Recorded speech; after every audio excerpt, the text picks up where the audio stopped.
ملک بھر میں یوم پاکستان روایتی جوش و جذبے سے منایا جا رہا ہے۔ مزار اقبال پر گارڈز کی تبدیلی کی پروقار تقریب منعقد ہوئی۔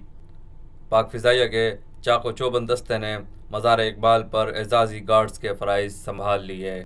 پاک فضائیہ کی جانب سے مزار اقبال پر سلامی دی گئی۔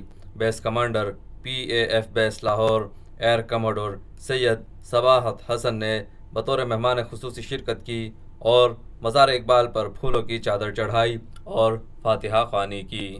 یاد رہے 23 مارچ 1940 کو لاہور میں قرارداد مقاصد کے ذریعے علیحدہ وطن پاکستان کا مطالبہ کیا گیا تھا۔ پاکستان میں پہلی مرتبہ حالات حاضرہ کے مختصر مگر جامع پروگرامز، خبروں، تبصروں کے علاوہ دیگر سماجی، تجارتی، ثقافتی، تفریحی، معلوماتی، مذہبی، تعلیمی